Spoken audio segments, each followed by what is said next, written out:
Alright, so we got the official details tweeted for Super Saiyan Rose Goku Black, the physical Rose Goku Black that came out in, I think February in Global actually, which is quite some time ago from now. But he is officially coming out now on GP, and there is a couple of things to talk about in terms of new stuff that was not on Global that a lot of people are actually quite upset about. Now, Goku Black himself is the same, which, oh my goodness. If they buffed this guy on the GP version and, left him the same on Global, people would have been very mad. It would have been, quite a night. It's already been quite a funny night for me personally. Just because, Global Sync shenanigans, dude. I don't know what they're doing. We'll talk about it. But, Goku Black himself seems to be the same. I don't think that he's gonna be too crazy, but we'll see if I do get him, right? I'm not really gonna, Tanabata is next, and there's a part 2 Alar. I'm gonna wait and see. This Rose personally is not really I love Rose Goku Black, but I just his design is not really speaking out to me personally, but we'll see. We'll see what happens.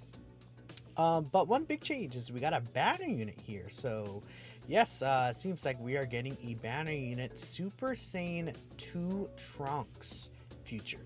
Now, if you guys aren't aware, this is the first Super Saiyan 2 Trunks future character in that exact naming scheme. In fact, I'll literally bring it up for y'all, but we could take a look here at Trunks.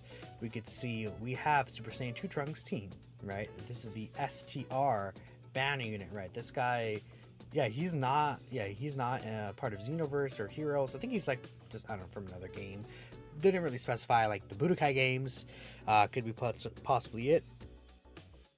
But besides that, we don't know really much about this guy. Regardless, he's Super Saiyan 2 Trunks team. This is Super Saiyan 2 Trunks Future, which we do not have in game at all. This is the first Super Saiyan 2 Trunks we've gotten from the actual Dragon Ball Super story, because they all have been named Super Saiyan 1 Trunks. Even what's it called, the Father Son Gallic Gun Super Saiyan 1 Trunks for some reason. So it is really good that we're getting a new named character. Awesome, that's really cool. A lot of people are upset about this because they're like, why was this not on Global? And I could not tell you. Maybe his animations were finished. That's an intro. It's pretty cool, right? Maybe it's animations weren't finished. Maybe, something. I don't know. But we'll talk about what he does here. I do have my translations here, but since I translated him, I could kind of tell what he's doing, and I could point out the parts of his passive here. So he's the Time Traveler's category leader of Key 3 and 130% to HP attack and defense.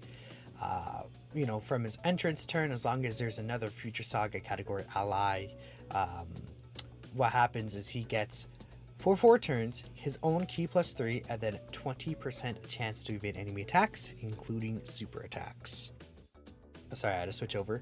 But again, that just has to be another Future Saga category ally in the team at the start of his attacking turn. So as long as you have that, you get all allies are getting Key 3, then his own self is getting 20% chance to dodge, which is cool, right? For the first turn, sure, we'll take that, right? It's nothing too crazy, but he does get a lot more dodge in his kit. He gets right here 60% attack and defense up to 300%, and a chance to perform a critical hit and evade enemy attacks, including super attacks, plus 10% up to 50%. That's with each Time Traveler's category ally in the team. So you can meet that restriction by meeting 5 characters that are Time Traveler's characters on the team. You have 7 characters you could run on the team, so there is a little bit of flexibility there, just a tiny bit. But ideally you want to have 5 Time Traveler category allies on the team. That does include himself though, which is very nice. So you only need 4 other characters, right? So right here he has 50% dodge and crit chance. He has 20% dodge here for the first 4 turns. For the first 4 turns here, just meeting these restrictions, he is getting a 70% chance to dodge. And then he's providing all allies Key 3 for 4 turns. And obviously his stats, 300%, nothing crazy for a banner unit, but sure. Then when HP is 70% or below, he gets another 20% chance to crit and 20% chance to dodge. So for the first 4 turns, if you fall under 70% HP, this guy will have a 90% chance to dodge. Now this does have to activate start of turn, but a 90% chance dodge is pretty huge, I think, especially early on. This guy's not really a stacker though, right? There is attacking defense for the turn, cause from damage, so he doesn't really get stronger per se, in terms of like stacking up his stats like that. But he does want to dodge 3 times, right? So we could take a look down here. Attack plus 150% when performing a super attack. Then another 150% attacking defense starting for the turn in which this character evades 3 more attacks in battle. Now this is going to be pretty big buff. That's going to add a lot. Once you get those 3 dodges, man, he's going to shoot up a lot in stats because he has this 300% defense that's flat plus this 50% defense raise. Like that's like 400k defense. Like genuinely, that's like 400k defense range for this guy. But then you add the 150% multiplicative stats, that shoots him up to like nearly a mil, 100%, right? In fact, we could literally bring up the calculator here. Yeah, that's right. We're doing that again. So, okay, he has 4885. And then how much does EGL character get in the hidden potential system again? We could take a look here real quick. An EGL character does get base max, and then okay, yeah, it's what up? Is it 5400? It is 4600. Wait, let me. Okay, I'm kind of dumb. It is 5400. So I don't know. Y'all, I'm off today. So we could do this right here, right? And then let's say he's on a 200% 200% leader skill. So we'll do that. Then he's going to be getting the 300% just start of turn, which would be this, bam, right? 200k defense. Then he gets the 50% here, bam, that's 300k defense. So that sucks, right? But if we consider that he's going to be getting another 150% here, then we get this. He's actually not really nearing a million like I thought, but he is still at 770k without support with the 7% chance dodge. For a bad unit, that's probably like floating around. Sure, we'll take it. Probably not as impressive as I thought, but he could get 90% chance dodged early on, which is really good. Link set is what you would expect. Super Saiyan, Golden Warrior, Royal Lineage, Messenger for the Future, Dismal Future, Prepared for Battle, and Fierce Battle. Then his categories are all down here.